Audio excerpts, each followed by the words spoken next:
В 2022 году война вспыхнет в 3 странах. Досмотрите это видео до конца, и вы узнаете, есть ли Таджикистан среди них. Подписывайтесь на наше обновление и будете в курсе всех последних и важных событий. В 2022 году вооруженные конфликты могут вспыхнуть в 3 странах. Об этом пишет Le Monde. Одним из наиболее опасных регионов стал Иран, отметил обозреватель французского издания. Несмотря на то, что на переговорах по ядерной сделке удалось достичь небольшого прогресса, пространство для компромисса становится все меньше. Тегеран все еще не забыл политику экс-президента США Дональда Трампа. Под его руководством страна в одностороннем порядке вышла из договора. Из-за этого Иран выставляет предварительные условия, указывает Le Monde. Сейчас уровень обогащения урана в стране достиг 60%. Всего за месяц государство может приблизиться к использованию ресурсов в военных целях. Подобные условия подталкивают США и Израиль к удару по ядерному комплексу страны, считает обозреватель.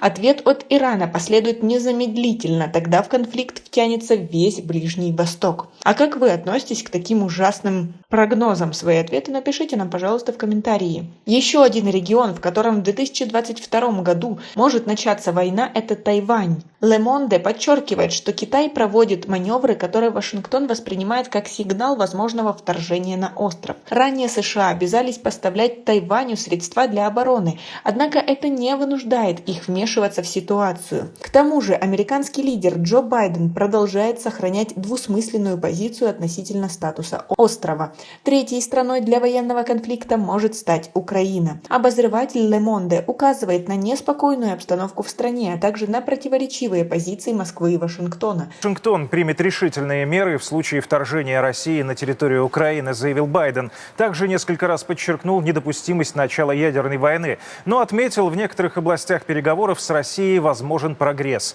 Напомним, западные СМИ неоднократно сообщали о подготовке Российской Федерации вторжения в Украину. В Кремле заявили, что подобные обвинения нужны только как предлог для увеличения у российских границ сил НАТО. Москва не собирается нападать на Украину, а перемещение войск по территории Российской Федерации не должно никого волновать, о чем неоднократно заявляли власти страны.